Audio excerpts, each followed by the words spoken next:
안녕하세요. 오토기어 김정균입니다. 트래버스. 트래버스가 풀체인지 모델이 지금 테스트카로 돌아다니고 있죠. 정확한 풀체인지 시기와 내부 구조라든지 출력, 그런 정확한 정보들이 지금 공개는 되어 있지 않습니다. 아마 파워트레인은 그대로 가져갈 것 같고요. 3.6L의 최고 310마력, 최대 36.8kg 부스미터를 내는 V6 엔진은 그대로 유지를 할 것 같고요. 9단 변속기도 그대로 적용이 될 것 같습니다. 외부 디자인과 실내가 특히 많이 바뀌는 것 같아요.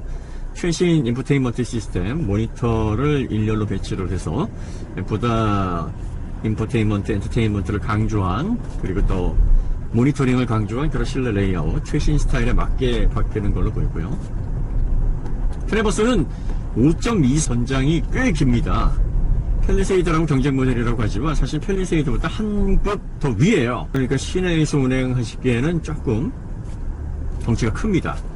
좁은 도로라든지 주차에 약간 좀 어려움을 줄 수 있어요. 저희가 미국 차 SUV 리뷰를 하면서 누차 말씀을 드렸지만 미국 SUV는 큰 덩치에 비해서 다루기가 생각보다 편하다. 그리고 이 큰 크기가 금방 적응이 된다. 왜냐면은 미국에서는 큰 차를 많이 디자인을 했고 소비자들에게 많은 상품들을 선보인 바 있습니다. 세단이든 SUV든 큰 차를 쉽게 편안하게 다룰 수 있게 하는 부분에 많은 고민들을 했습니다. 많이 해본 브랜드가 역시 잘할 수밖에 없는 그런 장점을 가지게 되는 거죠. 자, 그 다음에 이 미국 SUV의 단점이라고 하면 국내 도로 여건하고는 좀 잘 안 맞는 특징을 가지고 있어요. 특히 미국 SUV든 세단이든 가속 페달을 밟을 때 보시면은 이게 310마력입니다. 최고. 그 다음에 36.8kg 부스미터니까 출력이 결코 낮지 않아요. 이 정도 되면 국산 모델 같은 경우에는 가볍게 시내에서 단거리 그리고 짧은 주행 기간 동안 큰 불편 없게 이용 가능한 출력 특성을 보여줍니다. 펠리세이드도 그렇고요. 심지어 카니발도 그렇게 세팅이 되어 있는데 지금 이 트래버스는 시내에서 짧게 단거리를 이용할 때 운전을 하시다 보면 좀 답답합니다. 출력이 부족해서 답답한 게 아니라 출력 특성이 그래요. 미국은 단거리를 빨리빨리 짧게 움직이는 그런 환경이 아닙니다. 특히 트래버스 같은 이런 풀사이즈는 적어도 1시간에서 2시간 혹은 그 이상 장거리를 투어링하는 용도로 씁니다. 그리고 미국 같은 경우에는 워낙에 속도 제한 그리고 또 단속 이런 것들이 철저하기 때문에 보통 한 90km에서 110km 사이 이 정도 항속에서 가장 편안한 승차감과 주행 안정감이 나오도록 자동차를 세팅을 합니다. 그럼 이제 가속 페달의 특성이 어떠냐? 지금 이제 간선도로를 달리고 있는데요. 70km에서도 보통 이 70km면은요, 이 회전수가 빠르게 오르고 내리는 모델이면 가속 페달을 밟았을 때 자연흡기는 바로 반응해야 됩니다. 근데 지금 이 모델을 보시면은요, 다시 한번 제가 70km에서 가속 페달을 입력! 자, 보셨죠? 보시면 반응이 한 템포 느려요. 한 0.5초 정도 딜레이가 약간 있죠? 그리고 나서 가속이 올라가는 패턴, 회전수가 올라가는 패턴 다시 한번 보세요. 하나, 둘, 밟았습니다. 네, 터보렉하고는 약간 달라요. 터보렉은 밟았는데 0.5초에서 1초 정도 허당치다가 우웅 하잖아요. 그런데 이 모델은 자연흡기이기 때문에 바로 반응은 옵니다. 반응은 오는데 엔진 회전수가 우웅 하면서 포물선을 그리면서 올라갑니다. 자, 우리나라 차하고 좀 많이 다르죠. 우리나라 차는 보통 이렇게 밟으면 빠르게 회전수가 올라가진 않은데 밟는 즉시 자연흡기 엔진 같은 경우에는 우웅 하고 올라갑니다. 우웅 하고 올라가는데 이거는 포물선이 훨씬 아래로 이렇게 늘어져 있어요.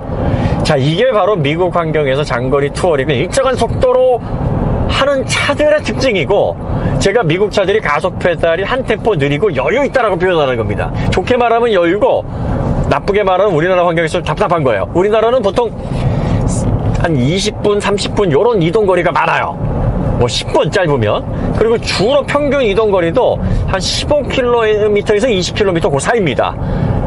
우리나라가 하루 평균 자동차가 이동하는 거리가 한 36km에서 38km 그 사이입니다. 그러니까 편도 20km가 안 돼요.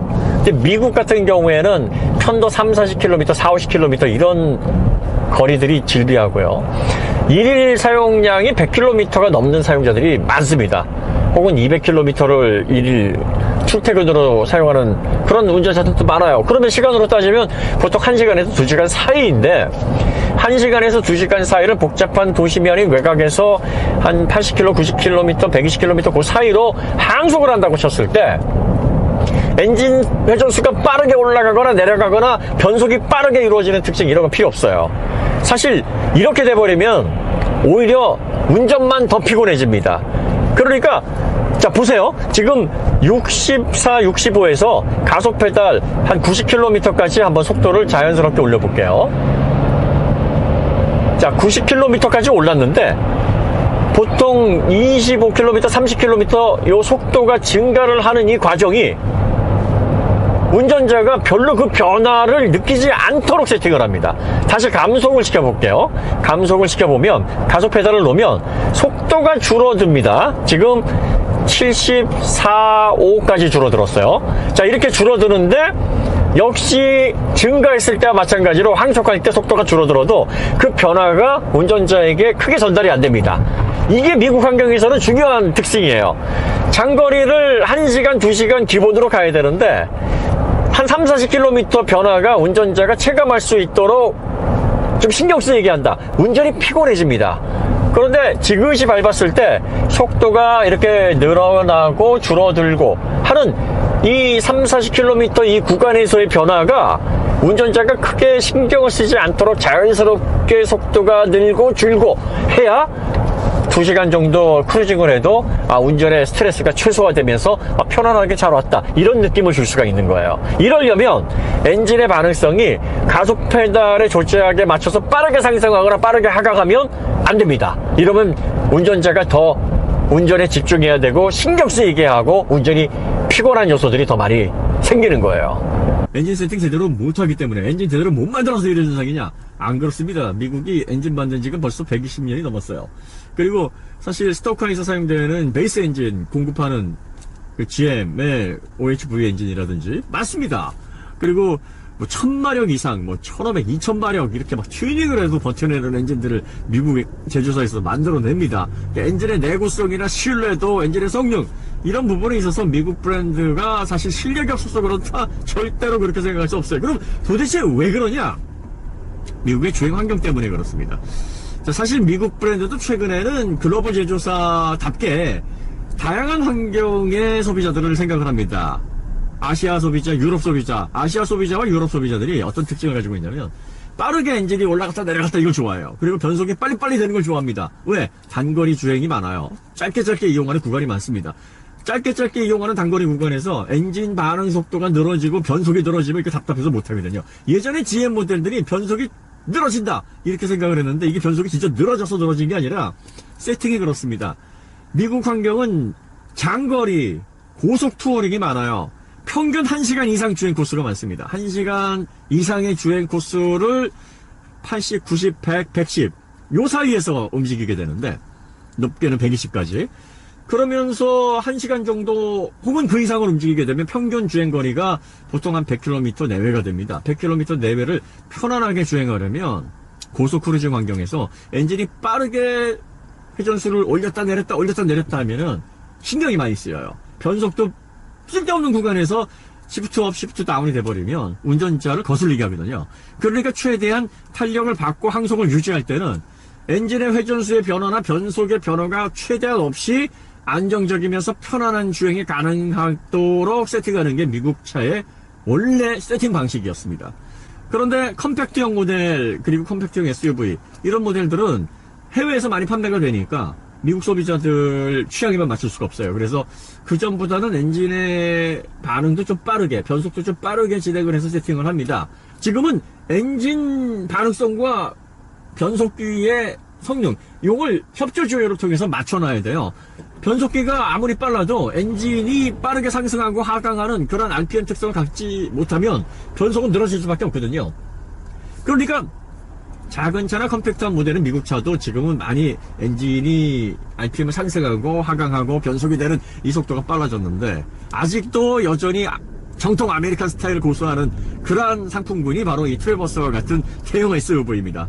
이유는 간단해요. 미국 외 지역에서 많이 판매가 되질 않습니다. 오로지 이런 형태의 SUV는 미국인들의 사랑이 지대하고 미국 판매량이 절대적이니까 미국에서 사용되는 환경에 초점을 맞춰서 엔진이든 변속기든 세팅할 수밖에 없는 거죠. 그러니까 이 차를 선택하실 때는 이러한 용도, 왜 이 차가 이렇게 세팅이 됐는지에 대한 생각을 먼저 하셔야 됩니다.